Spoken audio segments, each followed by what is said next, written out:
নমস্কার আমার প্রিয় শ্রোতা বন্ধুরা, আরও একটি নতুন ভয়ের গল্পে আপনাদের প্রত্যেককে স্বাগত জানাই। আমি সুদর্শন। তবে গল্পে প্রবেশ করার আগেই বলে রাখি, আমাদের আগের এপিসোডে যারা যারা কমেন্ট করেছিলেন তাদের মধ্যে থেকে বাছাই করা কয়েকটি কমেন্ট আমি আজকের গল্পের শেষে ঘোষণা করব, এবং আজকের গল্পের থেকেও থাকছে একটি বিশেষ প্রশ্ন। সেই প্রশ্নের সঠিক উত্তর আপনার নাম এবং আপনি কোন জায়গা থেকে শুনছেন সেটি মেনশন করে আমাদেরকে কমেন্টে লিখে জানাতে ভুলবেন না। যদি এখনো পর্যন্ত চ্যানেলটি সাবস্ক্রাইব না করে থাকেন তাহলে আর দেরি কিসের, ঝটপট চ্যানেলটি সাবস্ক্রাইব করে পাশে থাকা বেল নোটিফিকেশন অন করে দিন। আজ আপনাকে শোনাতে চলেছি লেখিকা আমিনা আফরোজের কলমে এক ঝড়ের রাতে চন্দ্রভিলায়। আজও গল্প পাঠে এবং বিশেষ কয়েকটি পুরুষ চরিত্রে থাকছি আমি সুদর্শন। আজ আমার সঙ্গে নারী কণ্ঠে থাকছে বর্ণালী এবং শ্রেয়সী। তাহলে চলুন বেশি দেরি না করে শুরু করা যাক আজকের গল্প। শুরু হচ্ছে লেখিকা আমিনা আফরোজের কলমে এক ঝড়ের রাতে চন্দ্রভিলায়।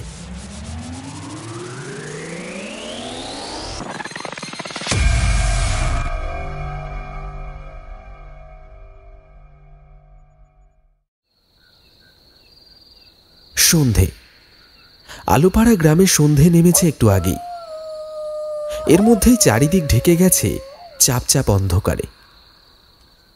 চারিদিক একেবারে নিস্তব্ধ। মাঝে মাঝে দূর থেকে কেবল শোনা যাচ্ছে একটা ঝিঁঝি পোকার ডাক। হঠাৎ করে আলোপাড়া গ্রামের অন্ধকারের পর্দা ছিদ্র করে একটা কান্নার শব্দ শোনা গেল। না না, একটা নয়, দুজন স্ত্রী লোকের কান্নার শব্দ। আর কান্নার শব্দগুলো ভেসে আসছে গাঁয়ের দক্ষিণ দিকের চন্দ্রভিলা থেকে। গাঁয়ের লোক চন্দ্রভিলাকে বেশ ভয় পায়। সহজে কেউ খুব একটা সেই বাড়ির কাছে ঘেঁষে না। তাই রাতের নিস্তব্ধতা চিড়ে ফেলা সেই দুজন নারীর আর্তনাদে সে রাতে কোনো গ্রামবাসী এগিয়ে এলো না। সবাই ঘরের ভেতর ভয়ে সিঁটিয়ে রইল।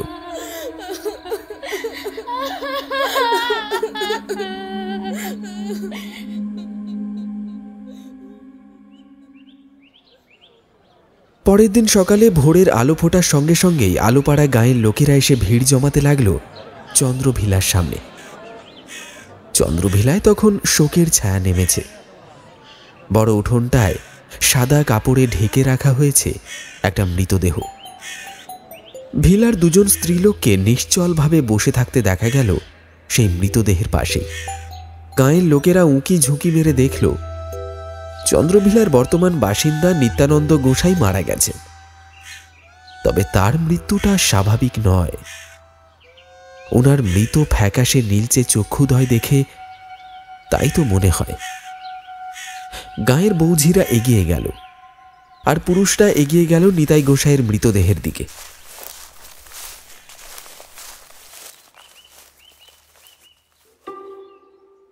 গায়ের নাম আলোপাড়া, আর 10টা গায়ের মতোই ছোট্ট নিরিবিলি গ্রাম এই আলোপাড়া গ্রাম।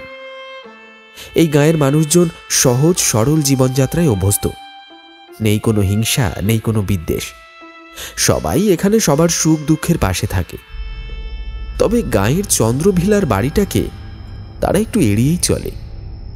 কারণ মনে করে এই চন্দ্রভিলায় কোনো অশুভ শক্তি বাস করে। কারণ এই চন্দ্রভিলায় যারাই থাকতে আসে তারাই কোনো না কোনোভাবে অপঘাতে মারা যায়।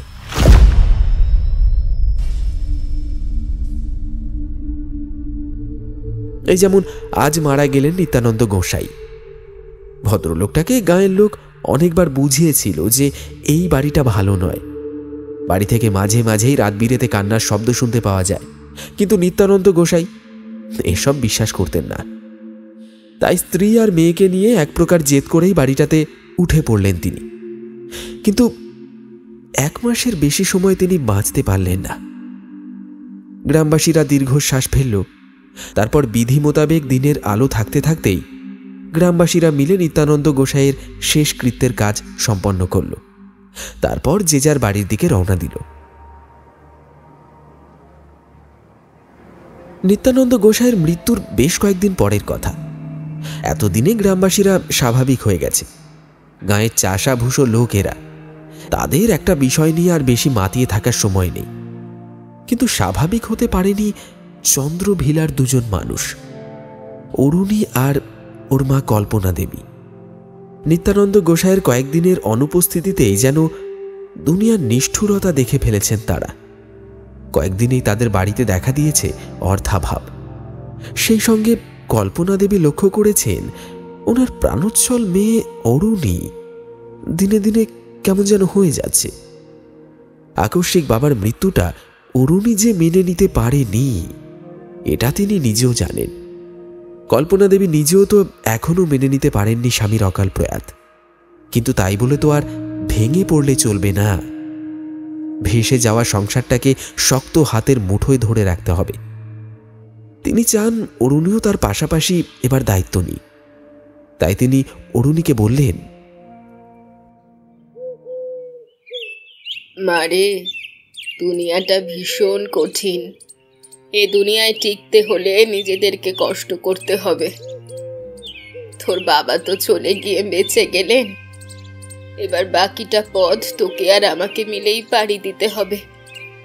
আমি চাই আমার পাশাপাশি তুইও এই সংসারের হাল ধর। দেখতেই তো পারছিস কেমন দিনকাল যাচ্ছে আমাদের। এভাবে চলতে থাকলে আমরা মা মেয়ে দুটিতে যে না খেয়ে মরবো। তোর বাবার রেখে যাওয়া টাকা তো প্রায় শেষের পথে। এবার তুই কোনো একটা চাকরিতে ঢুকে পড়। কিন্তু অরুণীর কানে পৌঁছায়নি মায়ের কথাগুলো। বাবার এমন আকস্মিক প্রয়াতে ওর জীবন যেন আমলে বদলে গেছে। এখন আর কোনো কিছুই ভালো লাগে না ওর। এখন অরুণীর দিন কাটে তার দেয়ালের বন্ধ দরজার মধ্যে, আর রাত কাটে বেনিদ্রায়। তাছাড়া এখন অরুণী দিনের বেলায় আরও একটা কাজ করে। ও ওর বাবার ফটো বুকে নিয়ে কাঁদে। কল্পনা দেবী বারণ করে ওকে, কিন্তু অরুণীর কান্না থামে না। অরুণী প্রায়ই ওর বাবাকে দেখতে পায়। অবশ্য কল্পনা দেবী এটাকে অরুণীর ভ্রম বলেই মনে করেন।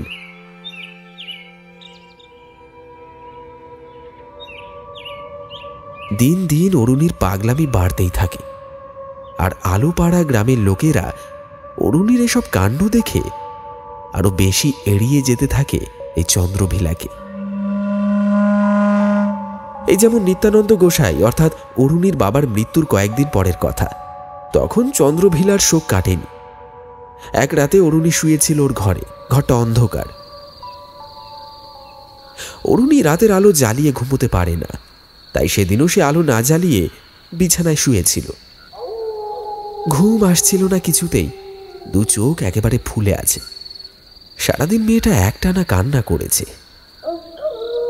চারিদিকে পিন পতনের নীরবতা। পুরো আলো পাড়া গাঁ যেন নিদ্রায় গেছে। জেগে আছে কেবল রাতচরা পাখির দল। এমন সময় অরুণী শুনতে পেল ওর ঘরের দরজার বাইরে কেউ যেন দাঁড়িয়ে ফিসফিস করে কথা বলছে। অরুণী উঠে বসল বিছানার উপর। ঘরটা তখন মিশমিশে কালো অন্ধকারে ঢেকে আছে। অরুণী সাবধানে বিছানা থেকে নেমে ধীর পায়ে এগোলো সামনের দিকে। একসময় অন্ধকারে হাতড়াতে হাতড়াতেই একটা দরজা খুঁজে পেল। ধীরে ধীরে অরুণী দরজাটা খুলল। কিন্তু এ কি, দরজার সামনে তো কেউ নেই। পুরো ফাঁকা করিডরটা পড়ে আছে। অরুণীর ঘরটা দোতলায়। ওর ঘরের সামনেটায় রয়েছে একটা লম্বা প্যাসেজ। অরুণীর মা কল্পনা দেবী থাকেন নিচের তলায়। ওনার পা আর কোমরের ব্যথা বলে উনি দোতলায় থাকতে চাননি। তাই অরুণীর বাবা বেঁচে থাকতে তিনি স্বামীকে নিয়ে নিচেই থাকতেন।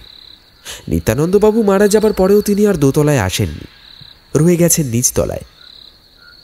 অরুণী দেখল ওর সামনে প্যাসেজে একটা হালকা নীল বাতি জ্বলছে।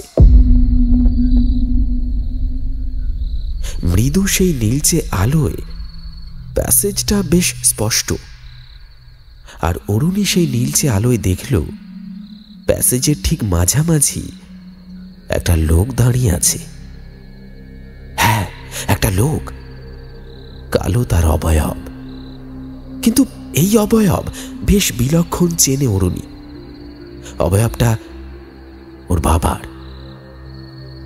অরুণী প্রথমে অবাক হল। এত রাতে এই নিস্তব্ধতায় ও যে ওর বাবাকে দেখতে পাবে এ যেন কখনোই ভাবেনি সে। অরুণী দেখল ওর বাবা ওকে হাতের ইশারায় কাছে ডাকছে। অরুণী ধীরে ধীরে পা বাড়ালো। সে যতই সামনের দিকে এগোতে লাগলো ততই যেন ওর বাবা আরো পিছিয়ে যাচ্ছে। এমন সময় চিৎকার করে ডেকে উঠল অরুণী, বাবা দাঁড়াও, যেও না, আমি যাচ্ছি তোমার কাছে বাবা। না, অরুণীর বাবার সেই কালচে অবয়ব তখন কিন্তু দাঁড়ায়নি। অরুণী যখন সেই প্যাসেজের শেষ সীমানায় এসে পৌঁছায় তখনই হঠাৎ করে হাওয়ায় মিলিয়ে যায় অবয়বটা। অরুণী পাগলের মতো খোঁজে থাকে, কিন্তু পায় না। একটা সময় হাল ছেড়ে দেয় সে। রিক্ত বদনে কান্নারত অবস্থায় আবারও ফিরে আসে ঘরে।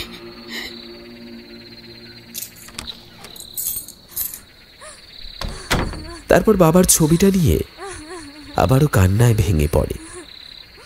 চন্দ্রভিলায় আবারও ছড়িয়ে পড়ে একটা করুণ আর্তনাদ।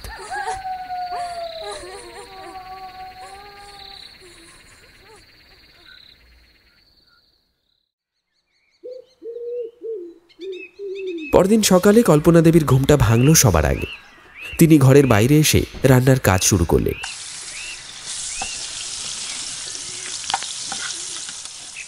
কিন্তু অনেকক্ষণ কেটে যাওয়ার পরেও যখন কল্পনা দেবী অরুণীর কোনো সাড়া শব্দ পাচ্ছিলেন না, তখন ওনার মনে কেমন যেন একটা সন্দেহ দানা বাঁধতে থাকে। আসলে ওনার স্বামীর মৃত্যুর পর থেকে তিনিও গ্রামবাসীদের মতো বিশ্বাস করতে শুরু করেছেন যে এই চন্দ্রভিলায় আসলেই কিছু একটা আছে। না হলে নিত্যানন্দ গোসাইয়ের মতো সুস্থ সবল মানুষ কি করে হঠাৎ এমন এক রাতে মারা গেলেন? কথাটা মাথায় আসতেই ধক করে উঠল কল্পনা দেবীর বুকটা। উনি চুলো থেকে ভাতের হাঁড়ি নামিয়ে তড়ি ঘড়ি করে ছুটে গেলেন দোতলার দিকে। এক একটা সিঁড়ি ভেঙে উনি যখন দোতলায় এসে পৌঁছলেন তখন দোতলার ফাঁকা করিডরে পড়েছে নরম রোদের আলো। সেই আলোয় কল্পনা দেবী দেখতে পেলেন করিডরের লম্বা প্যাসেজের সিঁড়ির বাঁকের একেবারে মুখের কাছে মাটিতে পড়ে আছে অরুণী। অরুণীকে এভাবে মাটিতে পড়ে থাকতে দেখে কল্পনা দেবীর চিন্তা যেন আরো এক ধাপ বেড়ে গেল। উনি দ্রুত অরুণীর পাশে বসে তাকে ডাকতে লাগলেন, অরুণী, অরুণী মা, কি হয়েছে রে তোর? এখানে এভাবে পড়ে আছিস কেন? শুনতে পাচ্ছিস আমার কথা? অরুণী, অরুণী, চোখ খোল। কিন্তু কল্পনা দেবীর কান্না ভেজা কণ্ঠ পৌঁছল না অরুণীর কান অবধি। অরুণী তখন অচেতন। কল্পনা দেবী বুঝতে পারলেন অরুণী জ্ঞান হারিয়েছে। অতি সত্বর ওর জ্ঞান ফেরানোটা দরকার, না হলে গত রাতে কি হয়েছে সে বিষয়ে কিছুই জানা যাবে না। কল্পনা দেবী আবার হন্তদন্ত পায়ে ছুটে গেলেন নিচের রান্নাঘরে। সেখান থেকে এক ঘটি জল এনে আবার সিঁড়ি বেয়ে উঠলেন দোতলায়। তারপর ঘটির সবটুকু জল ছিটিয়ে দিলেন অচেতন অরুণীর চোখে মুখে। চোখে মুখে শীতল জলের ছিটে পড়তেই একটু পরে ধীরে ধীরে জ্ঞান ফিরতে লাগলো অরুণীর। পিটপিট করে চোখ দুটো খুলে অরুণী প্রথমেই দেখতে পেল মায়ের কান্না ভেজা মুখটা। সে উঠে বসল। কল্পনা দেবী পরম মমতায় ওর মাথায় হাত বুলিয়ে বলে উঠলেন, কি রে, কি হয়েছিল তোর? এখানে এভাবে জ্ঞান হারিয়ে পড়েছিলি কেন? গত রাতের কথা মনে পড়ল অরুণীর। মায়ের মুখের দিকে তাকিয়ে ভাবল গত রাতের কথাটা মাকে বলবে কিনা। এমন সময় হঠাৎ ওর মনে হলো কথাটা বলা উচিত। ও তো সত্যি গত রাতে বাবাকে দেখেছিল এই প্যাসেজে। অগত্যা অরুণী বলল, মা জানো, গত রাতে আমি আবার বাবাকে দেখেছি, বাবার সঙ্গে কথাও বলেছি। ওর কথা শুনে ভ্রু কুঁচকে গেল কল্পনা দেবীর। মেয়ের এমন অসঙ্গতির কথা শুনে চিন্তার বলিরেখা ফুটে উঠল ওনার কপালে। বুঝলেন ওনার মেয়ে এখনো বাবার স্মৃতি থেকে বেরোতে পারেনি। তাই এবার একটু কঠিন গলায় তিনি বললেন, তোমাকে কতবার বলেছি অরুণী, তোমার বাবা আর নেই। তুমি কেন বাস্তবতাটাকে মানতে পারছো না? তোমার বাবা চলে যাওয়ার পর আমিও কষ্ট পেয়েছি, কিন্তু নিজেকে সামলে নিয়েছি তোমার জন্য। তোমাকেও যে নিজেকে সামলাতে হবে। মানুষ চিরকাল বেঁচে থাকে না, এই সত্যিটা মেনে নাও এবার অরণি। আর এসব পাগলামোগুলো বন্ধ করো। আমি তোমার পাগলামি কিন্তু আর সহ্য করতে পারছি না। একেই তোমার বাবা চলে যাওয়ার পর সংসারে এমন টানাপোড়েন চলছে, আর তার উপর তোমার এসব পাগলামি। আমি আর সহ্য করতে পারছি না। অরুণী করুণ চোখে মায়ের দিকে তাকিয়ে থাকে। তার মানে মা ওর কথা বিশ্বাস করছে না। একটা দীর্ঘশ্বাস বেরিয়ে আসে অরুণীর। ও কেবল শূন্য দৃষ্টিতে একবার মায়ের দিকে তাকিয়ে টলমল পায়ে এগিয়ে যায় নিজের ঘরের দিকে। এদিকে মেয়ের এমন নির্লিপ্ততা দেখে আরও চিন্তায় পড়লেন কল্পনা দেবী। মেয়েকে নিয়ে কি করবেন ভেবে পেলেন না। আর এইভাবেই দিন কাটতে থাকে অরুণী আর কল্পনা দেবীর। অরুণী সেই দিনের পর থেকে আরো বেশি চুপচাপ হয়ে গেছে। নিজেকে যেন এক প্রকার বন্দি করে ফেলেছে চার দেওয়ালের মধ্যে। কল্পনা দেবী অনেক বুঝিয়েছে, কিন্তু কোনো লাভ হয়নি। কল্পনা দেবী খেয়াল করেছেন অরুণী এখন তাকে এড়িয়ে চলে। তার কোনো কথা অরুণী শোনে না। এমনকি আজকাল তাকে অরুণী সহ্যও করতে পারছে না। এই তো গতকাল রাতের কথা। অরুণীকে আরো চুপচাপ হতে দেখে কল্পনা দেবী একটা বড় সিদ্ধান্ত নিয়ে ফেলেন। মেয়ের ভালোর জন্যই রাতের অন্ধকারে নিত্যানন্দ বাবুর ব্যবহার্য জিনিসপত্র তিনি পুড়িয়ে ফেলার সিদ্ধান্ত নেন। সেই মতোই রাতের অন্ধকারে চলে আসেন মেয়ের ঘরে। অরুণী তখন ঘুমিয়ে পড়েছিল। কল্পনা দেবী সতর্কতার সঙ্গে নিত্যানন্দ বাবুর ছবি, ব্যবহারের সমস্ত জিনিসপত্র ছাদে নিয়ে চলে আসেন। তারপর সেগুলোতে কেরোসিন তেল ঢেলে আগুন জ্বালিয়ে দেন। মুহূর্তের মধ্যেই আগুন ছড়িয়ে পড়ে। আগুনের লেলিহান শিখা যখন নিত্যানন্দ বাবুর সেই স্মৃতিগুলোকে মুছতে ব্যস্ত, ঠিক তখনই সেখানে আগমন ঘটে অরুণীর। মাকে বাবার শেষ স্মৃতি পুড়িয়ে দিতে দেখে মায়ের ওপর ভীষণ রেগে যায় অরুণী। রেগে গিয়ে বলে, কেন তুমি বাবার জিনিসপত্র পোড়ালে মা? বাবার শেষ স্মৃতিটুকুও আমার কাছে রাখলে না? মেয়েকে এই সময় ছাদে দেখে একটু হকচকিয়ে গিয়েছিলেন কল্পনা দেবী। তারপর নিজেকে সামলে নিয়ে মাথা ঠান্ডা রেখে জবাব দিলেন, আমি যা করেছি তোর ভালোর জন্যই করেছি অরণি। এই কাজটা করা অতি আবশ্যিক ছিল। তুই দিন দিন ঘরকুনো হয়ে যাচ্ছিস, তুই কি সেটা বুঝতে পারছিস? কারোর সঙ্গে মিশিস না, ভালো করে দুটো কথা বলিস না, সারাক্ষণ চার দেওয়ালের মাঝে নিজেকে আটকে রাখিস। এটা কি কোনো সুস্থ মানুষের কাজ বলে তোর মনে হয়? আমাকে একটা কথা বলতো অরণি, তোর বাবার মৃত্যুতে কি শুধু তোর একারই কষ্ট হয়েছে? আমার কষ্ট হচ্ছে না? পৃথিবীতে কি তুই একাই তোর বাবাকে হারিয়েছিস? আমি কি তোর বাবাকে হারাইনি? না না, তোমার কোনো কষ্ট হচ্ছে না, হচ্ছে না কোনো কষ্ট। কষ্ট হলে এত তাড়াতাড়ি তুমি বাবার স্মৃতি মুছে ফেলে দিতে পারতে না। এত তাড়াতাড়ি বাবাকে ভুলে নিজেকে স্বাভাবিক করতে পারতে না। কই, আমি তো পারিনি, আমি তো বাবাকে ভুলতে পারিনি। তুমি কিভাবে পারলে মা? এত দিনের পরিচিত মানুষের স্মৃতি ভুলে যাওয়া কি এতই সহজ মা? একজন মানুষের স্মৃতি ভুলে যাওয়া সহজ নয়, কিন্তু পরিস্থিতি মেনে, বাস্তবতা মেনে সামলে নিতে হয়। তুই শুধু তোর দিকটাই ভাবছিস, আমার দিকটা তো ভাবছিস না। তোর বাবা চলে যাওয়ার পরে সংসারটা আমি কি করে ধরে রেখেছি একবারও খোঁজ নিয়েছিস কখনো? খোঁজ নিবি কিরে? তুই তো তোর ভাবনার জগতেই থাকিস। তোর কি আর আমার দিকে ভাবার সময় আছে? কল্পনা দেবীর কথায় অরুণী যেন আরো ক্রোধে ফেটে পড়ে। সামনে আগুনের লেলিহান শিখার দিকে তাকিয়ে বলে ওঠে, মাঝে মাঝে তো আমার কি মনে হয় জানো তো মা, বাবাকে তুমিই মেরে ফেলেছো। হ্যাঁ, তুমিই মেরে ফেলেছো। তুমি মেরে ফেলেছো আমার বাবাকে। কি বললি তুই? আমি তোর বাবাকে মেরেছি? হ্যাঁ হ্যাঁ, তুমিই মেরেছো আমার বাবাকে, তুমিই মেরেছো। এই সময় কল্পনা দেবীর কেমন যেন অস্বাভাবিক লাগে অরুণীকে। খেয়াল করেন অরুণী তখনও অপ্রকৃতিস্থ এর মতো বিড়বিড়িয়ে বলে চলেছে কিছু একটা। সে কথার কানে পৌঁছায় না কল্পনা দেবীর। কল্পনা দেবী অরুণীর কথা শুনে কেবল অবাক হয়ে বিস্ফোরিত দৃষ্টিতে তাকিয়ে থাকেন তার মেয়ের দিকে। এসব কি বলছে অরুণী? তাকে খুনি ভাবছে, তাও কিনা নিজের স্বামীর হত্যাকারী। আর কিছু ভাবতে পারেন না কল্পনা দেবী। অরুণীকে সেই আগুনের সামনেই দোদুল্যমান রেখে ঝড়ের বেগে নেমে আসেন নিচের তলায়। তারপর নিজের ঘরের দরজা বন্ধ করে ঝাঁপিয়ে পড়লেন বিছানায়। একটু পরেই অন্ধকার ঘরের কোণ থেকে ভেসে আসে কারোর কান্নার শব্দ।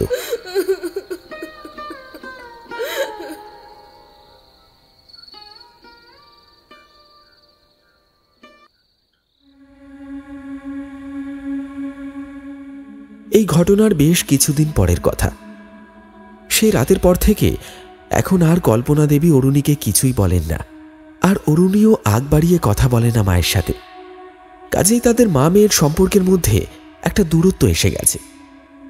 এত বড় চন্দ্রভিলায় অরুণী থাকে নিজের ঘরের চার দেওয়ালের মধ্যে, আর কল্পনা দেবী নিজের মতো করে সংসার সামলাচ্ছেন।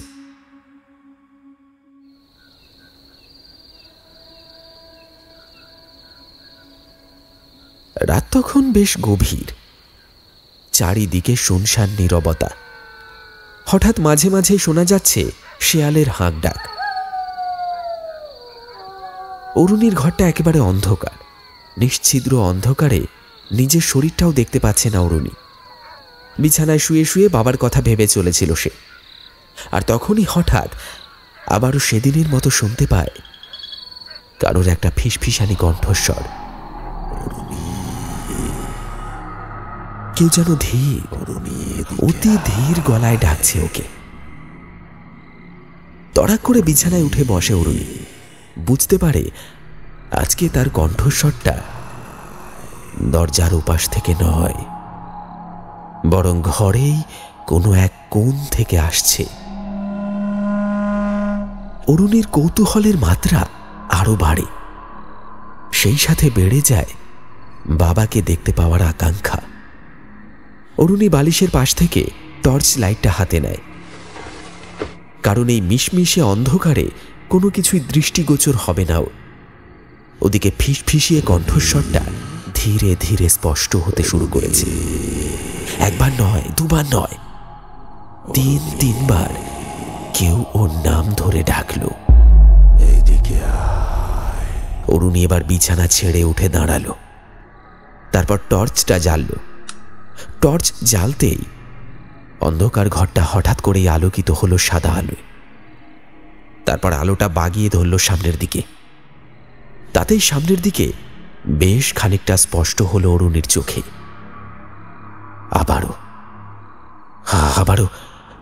আবারও সেই কণ্ঠস্বরটা ওর নাম ধরে ফিসফিস করে ডাকছে ওকে, এদিকে আয়। অরুণী সেই কণ্ঠস্বর লক্ষ্য করে ধীরে ধীরে এক পা দুপা করে সামনের দিকে এগিয়ে গেল। সামনে দেয়াল ছাড়া আর কিছু নেই, তবুও অরুণীর কেবল মনে হচ্ছে সেই দেয়ালের ওপর থেকেই ভেসে আসছে সেই কণ্ঠস্বর। অরুণী যখন দেয়ালের প্রায় কাছে গিয়ে পৌঁছল, তখন একটা জিনিস দেখে চমকে উঠল সে। দরজা। হ্যাঁ, দেয়াল ফুঁড়ে বেরিয়ে এসেছে একটা দরজা। দরজাটা বন্ধ, দরজার রংটা কালো কুচকুচে। কিন্তু অরুণীর ঘরের এদিকটায় দরজা এলো কোথা থেকে? দরজাটা তো থাকার কথা অন্যদিকে। অরুণী পিছন ফিরে টর্চের আলো ফেলল, দেখল সেখানেও একটা কাঠের দরজা আছে। একটা ঘরে দুটো দরজা। এবার যেন অবাকের চরম পর্যায়ে পৌঁছে গেল অরুণী। ওর মাথায় কিচ্ছু ঢুকছে না। আদৌ ও যা দেখছে সবটা কি ঠিক দেখছে, নাকি এটা কোনো স্বপ্ন? স্বপ্নই হবে হয়তো, না হলে একটা ঘরে দুটো দরজা থাকে কি করে? অরুণী আরো একবার সেই কণ্ঠস্বরটা শুনতে পেল। অরুণী, এদিকে আয়। অরুণী এবার ভয় পেল। ক্ষণিকের জন্য বুঝতে পারল না কি করবেও। এদিকে সেই হিম শীতল কণ্ঠস্বরটা ক্রমশ জোরালো থেকে আরো জোরালো হচ্ছে। আর ঠিক তখনই কি মনে হতেই মায়ের কথা মনে পড়ল। আর দেরি করল না সে, টর্চ হাতেই ছুটে বেরিয়ে এলো ঘর থেকে। তখনই অরুণীকে চমকে দিয়ে সশব্দে বন্ধ হয়ে গেল ওর ঘরের দরজাটা। অরুণীর মনের ভয়টা আরো খানিকটা বেড়ে গেল। সেখানে দাঁড়ানোর সাহস আর পেল না সে। দ্রুত সিঁড়ি বেয়ে নেমে মায়ের ঘরের দরজার সামনে এসে দরজায় ধাক্কা দিতে লাগলো। মা মা মা ঘুমিয়ে পড়েছো? মা শুনতে পাচ্ছ আমার কথা? দরজা খোলো মা। আজ একটু রাতের দিকেই ঘুমিয়েছিলেন কল্পনা দেবী। আজকাল ওনার চোখে ঘুম আসে না। সবসময় মেয়েকে নিয়ে দুশ্চিন্তায় থাকেন। ঘুমের মাঝে দরজা ধাক্কানোর শব্দ শুনে ধরফর করে উঠে বসলেন কল্পনা দেবী। ঘরের দেয়াল ঘড়ির দিকে তাকিয়ে দেখলেন ঘড়ির কাঁটা তখন 3টের ঘরে স্থির হয়ে আছে। এত রাতে দরজা ধাক্কানোর শব্দে তিনি একটু চিন্তিত গলায় মনে মনেই বললেন, এত রাতে কি আবার এলো? অরুণী? বিছানা থেকে দ্রুত নামলেন। তারপর এক প্রকার ছুটে গিয়ে দরজাটা খুললেন। অরুণী, তুই এত রাতে কি হয়েছে মা? মা মা আমার ঘরে আমার ঘরে। হ্যাঁ, তোর ঘরে কি হয়েছে? একটা একটা একটা দরজা, একটা দরজা মা। দরজা? ঘরে তো দরজা থাকবেই, এতে এত ভয় কেন পাচ্ছিস? একটা নয় মা, দুটো দরজা। থাস পাগলি, দরজা কখনো থাকে না কিরকম দুটো? নিশ্চয়ই তুই ভুল দেখেছিস। না না, ভুল নয়। আমি সেই দরজার উপাস থেকে বাবার ডাক শুনেছি। বাবা আজকেও ডাকছিল আমাকে। তোর বাবার মৃত্যুতে তুই এমন হয়ে গেছিস, তুই তার কথাই সবসময় ভাবছিস, তাই তুই তোর বাবার ডাক শুনতে পাচ্ছিস। এসব হ্যালুসিনেশন ছাড়ার কিছু নয়। অরুণী মাকে ছেড়ে দিল। তারপর চোখের জল মুছে বলল, না না, এটা এটা হ্যালুসিনেশন নয় মা। আমি স্পষ্ট দেখেছি দরজাটা। তোমার যদি আমার কথা বিশ্বাস না হয় তবে চলো চলো আমার সঙ্গে ঘরে, নিজের চোখেই দেখে নেবে। চলো। কল্পনা দেবী কি যেন ভাবলেন। অরুণীর অমন শুকিয়ে যাওয়া ভয়ার্ত মুখ দেখে আর না করতে পারলেন না। বললেন, চল। দোতলার লম্বা করিডরের প্যাসেজে এসে পা রাখতেই অরুণীর ঘরের দরজা দেখতে পেলেন তিনি। দরজাটা তখন হাঁ করে খোলা। বাইরে ঠান্ডা হাওয়া এসে ছুঁয়ে গেল কল্পনা দেবীকে। অরুণী মায়ের পিছন থেকে উঁকি দিয়ে দেখল তখনকার সেই বন্ধ দরজাটা কেমন যেন হাঁ করে খোলা। আর ব্যাপারটা দেখেই খামছে ধরল মায়ের হাতটা। কল্পনা দেবী অভয় দিল ওকে। তারপর 1 পা 2 পা করে এগিয়ে এলেন দরজার দিকে। দরজার উপাশে ঘরের মধ্যে তখন জমাট বেঁধে আছে ঘন অন্ধকার। কল্পনা দেবী ঘরে ঢুকলেন। টর্চ লাইটের আলোয় ঘরের বিদ্যুতের সুইচ টিপতেই ঘরটা ঝলমল করে উঠল সাদা আলোয়। অরুণী দরজার বাইরে দাঁড়িয়েছিল।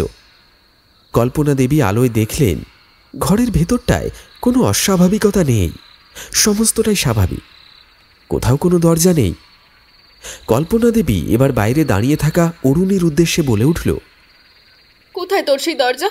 ঘরে তো এমন কিছু নেই, সব তো আগের মতোই আছে। কিরে, বাইরে দাঁড়িয়ে আছিস কেন? আয়, ভেতরে আয়, দেখ ঘরে কিছু নেই।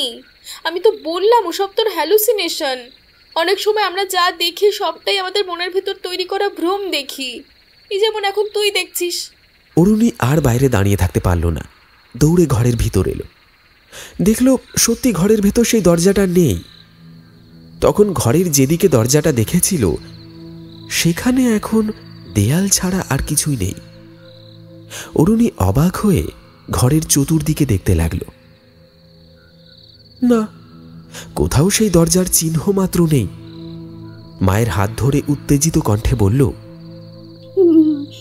বিশ্বাস করো মা, বিশ্বাস করো, আমি এখানে এই দরজাটা দেখেছিলাম। কালো রঙের দরজা, ওপাশ থেকে বন্ধ করা ছিল সেটা। তোর বাবাকে নিয়ে এত ভাবছিস যে তুই তোর চোখের সামনে সবটা দেখতে পাচ্ছিস, এটা হ্যালুসিনেশন, তাছাড়া আর কিচ্ছু নয়। এত চিন্তা করিস না, একটু স্বাভাবিক হ, দেখবি আবার সব ঠিক হয়ে যাবে। তুই বরং একটা কাজ কর তো। কি কাজ মা? তোর যদি বেশি ভয় লাগে তাহলে তুই আজ আমার সঙ্গে আমার ঘরে থাক। আমি তো বলবো আমরা এখন থেকে মা মেয়ে এক ঘরেই থাকি, তাহলে দেখবি আর এসব সমস্যা হবে না।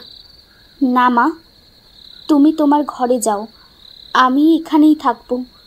এখানে এই ঘরে থাকলে মনে হয় বাবা আমার সাথে আছে। এখন তো কোনো অসুবিধা নেই। যাও, অনেক রাত হয়ে গেছে, এবার ঘুমিয়ে পড়ো গিয়ে। আমিও ঘুমিয়ে পড়ি, কাল সকালে এই নিয়ে তোমার সঙ্গে কথা বলবো। এখন আর আমার কিছু ভালো লাগছে না। কল্পনা দেবীর মুখটা কালো হয়ে গেল। তিনি ভেবেছিলেন হয়তো এবার অরুণীর সঙ্গে ওনার সম্পর্কটা ভালো হবে, ধুলোয় মরচে ধরা সম্পর্কটা আবার নতুন করে ঠিক হবে। কিন্তু সে আর হলো না।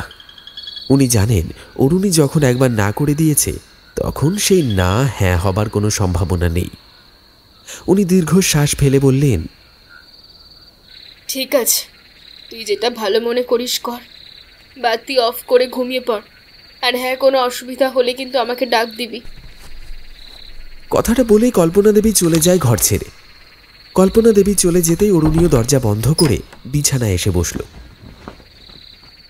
আবারও ভালো করে ঘরের চারিদিকে তাকিয়ে দেখে নিল সে।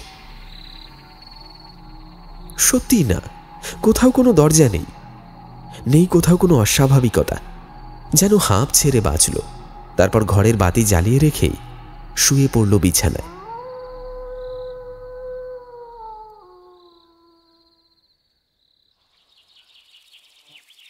সেই রাতে আর কোনো উৎপাত হয়নি অরুণীর সাথে।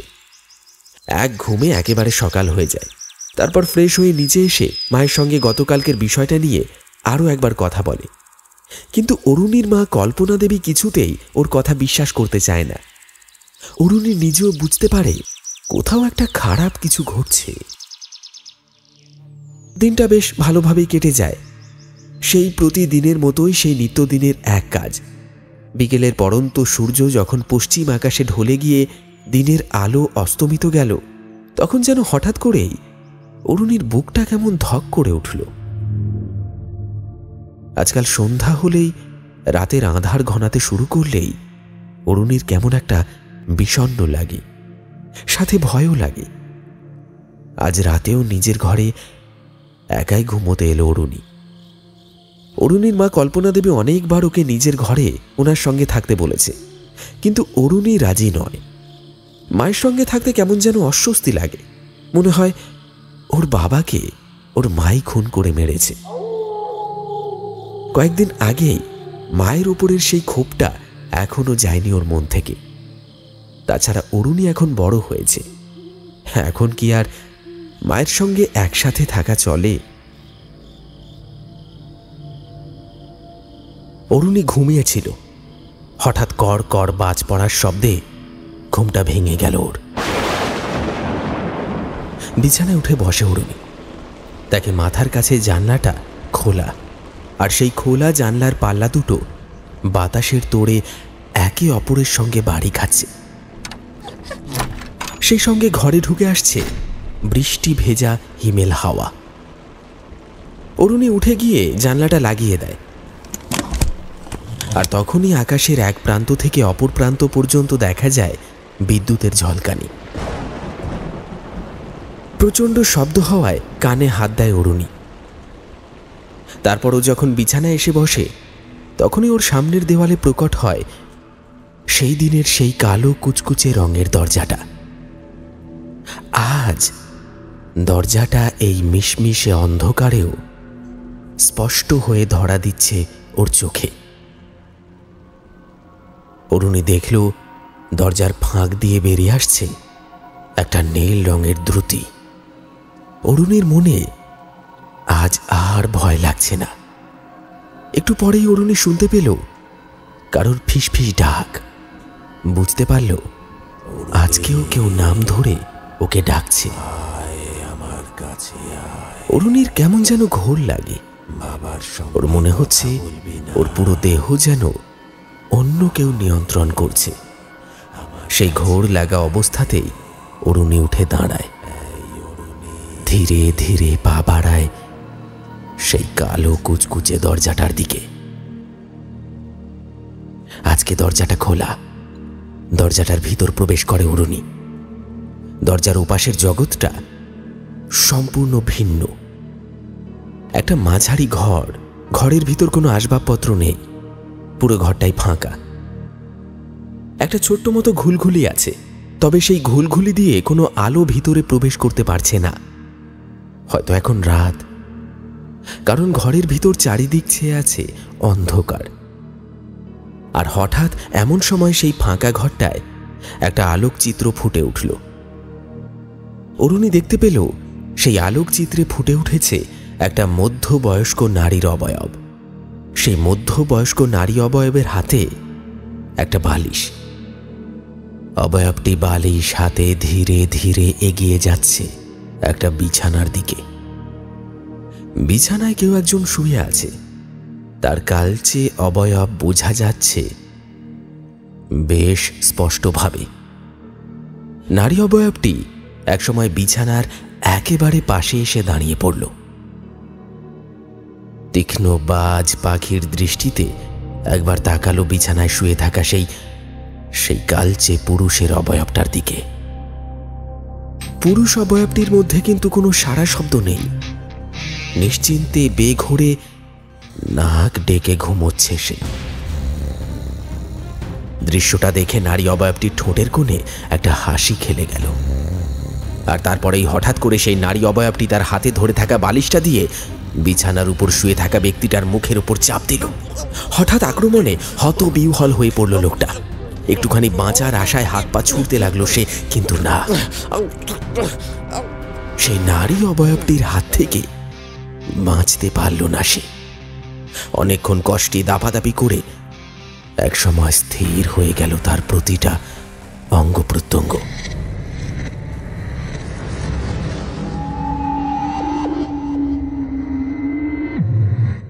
নিশ্চল দেহটা পড়ে রইল তার বিছানার উপরে। নারী অবয়বটি এবার বালিশটা আবারও হাতে তুলে নিল। তারপর দীর্ঘশ্বাস ফেলে আবার ধীর পায়ে সেখান থেকে সরে এলো। বিছানায় কেবল পড়ে রইল একটা মৃত কালচে দেহাবয়ব। দৃশ্যপট এখানেই শেষ হল। অরুণী দৃশ্যপট দেখে ধপ করে মেঝের উপর বসে পড়ল।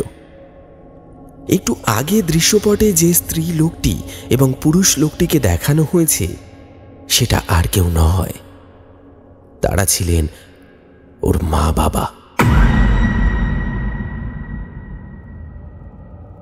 অরুণী বুঝতে পারল ওর বাবার মৃত্যু কিভাবে হয়েছে। ওর মা মেরেছে ওর বাবাকে।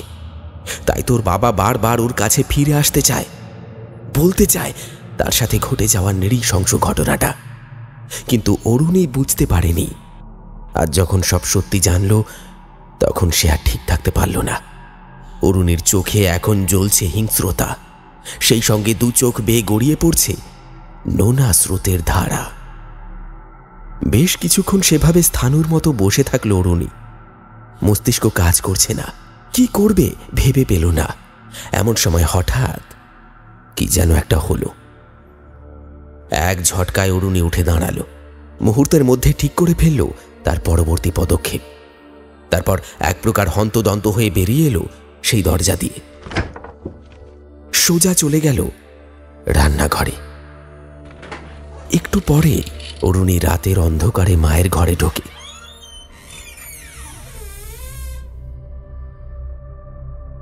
এখন ওর হাতে ধরে রাখা আছে একটা ধারালো দা। অরুণী নিঃশব্দে এগিয়ে যায় মায়ের বিছানার পাশে। তারপর সেখানে দাঁড়িয়ে চিৎকার করে বলে ওঠে, তুই আমার বাবাকে কষ্ট দিয়ে শ্বাসরোধ করে মেরেছিস, আজ তোর বিচার হবে। তোকে আমিও সেরকম কষ্ট দিয়ে মারবো যেরকম আমার বাবাকে কষ্ট দিয়ে মেরে ফেলেছিলিস তুই। ওর চিৎকারে ঘুম ভেঙে যায় কল্পনা দেবী। অরুণীকে এত রাতে তার ঘরে দেখে চমকে যান তিনি। তার চেয়েও বেশি চমকে যান অরুণীর হাতে ধরে রাখা ওই ধারালো দা দেখে। কল্পনা দেবী কিছু বুঝে ওঠার আগেই অরুণী ওর হাতের ধারালো দা দিয়ে একের পর এক আঘাত করতে থাকে কল্পনা দেবীর গলায়, মাথায় এবং সর্বশরীরে। মুহূর্ত সময়ের ব্যবধানে রক্তে লাল হয়ে যায় পুরো বিছানা। বাঁচার জন্য এতটুকু চিৎকার করতে পারেননি কল্পনা দেবী। তার আগেই তার উপর নেমে এসেছিল অরুণীর নৃশংস আঘাত।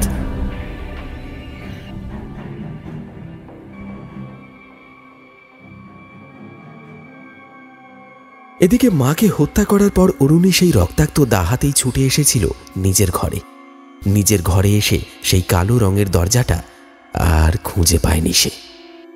দরজা খুঁজে না পেয়ে বারবার চিৎকার করে ওর বাবাকে ডেকেছিল সে। বাবা, বাবা কোথায় তুমি? দেখো, আমি তোমার মৃত্যুর প্রতিশোধ নিয়েছি। ফিরে এসো বাবা, ফিরে এসো, ফিরে এসো বাবা, ফিরে এসো বাবা। কোনো জবাব আসেনি। অনেকক্ষণ ডাকাডাকির পর একটা সময় নিস্তেজ হয়ে অরুণী ধপ করে বসে পড়ে মেঝেতে। আলোপাড়া পুলিশ স্টেশন, থানায় ডিউটিরত ছিলেন অবিনাশ সেন। যদিও আজ রাতে ডিউটিতে থাকার কথা ছিল না তার, কিন্তু অসময়ে বৃষ্টি আসার ফলে আজ আর বাড়ি ফেরা হয়নি। সুতরাং রাতের ডিউটিটা থানাতেই করতে হচ্ছে তাকে। চেয়ারে বসে গুরুত্বপূর্ণ কিছু ফাইল দেখছিলেন তিনি। এমন সময় তার টেবিলে থাকা টেলিফোনটা বেজে উঠল। অবিনাশ সেন রিসিভারটা তুলে কানে লাগালেন, আর তখনই শুনতে পেলেন ফোনের ওপাশ থেকে একটা মেয়েলি কণ্ঠস্বর। কাঁদো কাঁদো গলায় সে বলছে, আপনারা তাড়াতাড়ি চলে আসুন, আমি আমার মাকে মেরে ফেলেছি। আমার মা। ফোনের ওপাশে কারোর অসংলগ্ন কথা শুনে ভ্রু কুঁচকে যায় অবিনাশ সেনের। কেউ কি মশকরা করছে তার সঙ্গে? কিন্তু এসব বিষয়ে কি মশকরা করা যায়, তাও আবার খোদ পুলিশের সাথেই? অবিনাশবাবু একটু গম্ভীর স্বরে বললেন, কে বলছেন? কোথা থেকে বলছেন? কি হয়েছে সবটা খুলে বলুন। ওপাশ থেকে আবারও ভেসে আসে কিছু অসংলগ্ন কথাবার্তা। অবিনাশবাবু বুঝলেন কেসটা বেশ জটিল। উনি দ্রুত কল রেখে একজন হাবিলদারকে ডাক দিলেন। বললেন, নিমাইবাবু, দুজন হাবিলদারকে সঙ্গে নিয়ে গাড়িতে গিয়ে বসুন, আমরা এক্ষুনি বেরোবো। এই বৃষ্টির মধ্যে কোথায় যাবেন স্যার? চন্দ্রভিলায়। হাবিলদার একটা স্যালুট ঠুকে চলে গেল গাড়ির কাছে। অবিনাশবাবুও মাথায় ক্যাপ পরে বেরিয়ে এলেন থানা থেকে।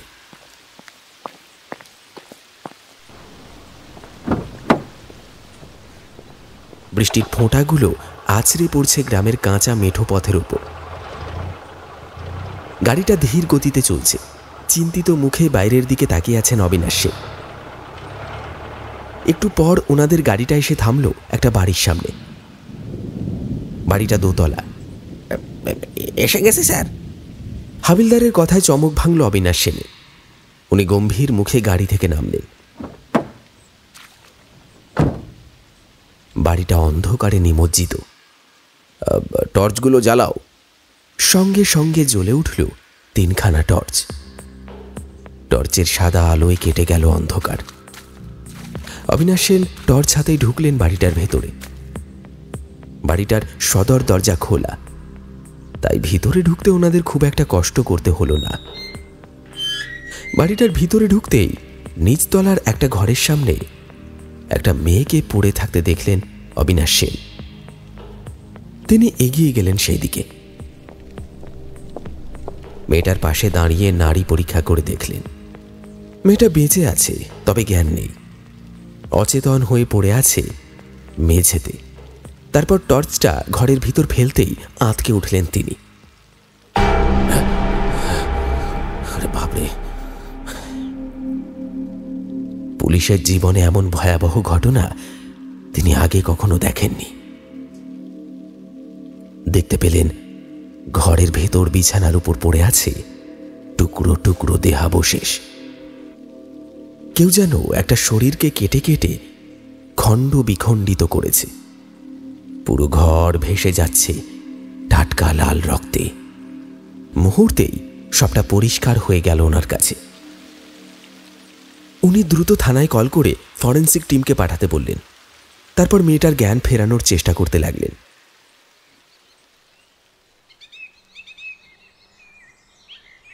পরের দিন সকালবেলা আলোপাড়া গ্রামের সবাই এসে আবার আজ ভিড় জমিয়েছে এই চন্দ্রভিলার কাছে। সকলের মুখেই ফিসফাস কথা শোনা যাচ্ছে। অরুণীর জ্ঞান ফিরেছে। পুলিশের কাছে সবটাই সে স্বীকার করেছে। সেই দরজা, সেই দৃশ্যপট, অতঃপর মায়ের খুন, কোনো কিছুই লুকোয়নি সে। কিন্তু আশ্চর্যের বিষয়, অবিনাশ সেন অরুণীর কথা মতো সেই দরজা কিংবা সেই দৃশ্যপট কোনো কিছুরই খোঁজ পাননি। তাই হত্যার অপরাধে অরুণীকেই ধরে নিয়ে আসতে হয়েছে থানায়। পরে অবশ্য কেসের তদন্ত চলাকালীন সময় অরুণীর অস্বাভাবিক কার্যকলাপের জন্য তাকে মেডিকেল চেক আপের জন্য পাঠানো হয়েছে। হাসপাতাল থেকে জানিয়েছে যে অরুণী সিজোফ্রেনিয়ায় আক্রান্ত।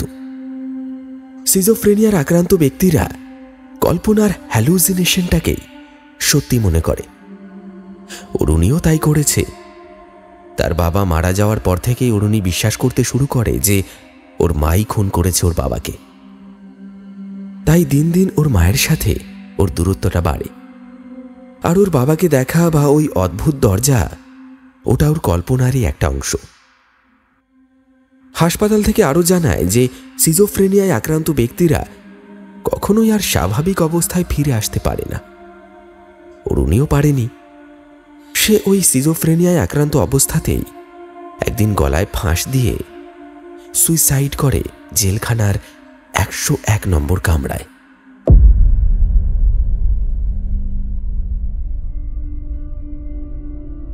শুনলেন এক ঝড়ের রাতে চন্দ্রভিলায়।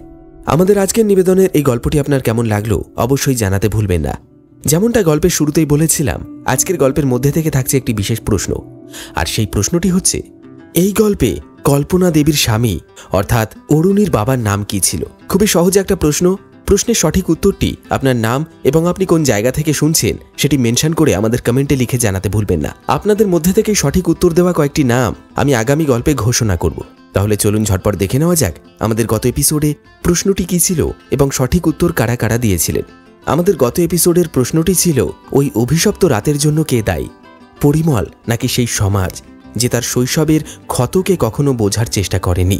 ব্যারাকপুর থেকে ব্রততী বোস বলছেন, সেই অভিশপ্ত রাতের জন্য পরিমল নিজেই দায়ী ছিল, কারণ পরিমলের জন্মের সময় মাতৃবিয়োগের কারণে কেউ তার উপর বিরূপ ছিল।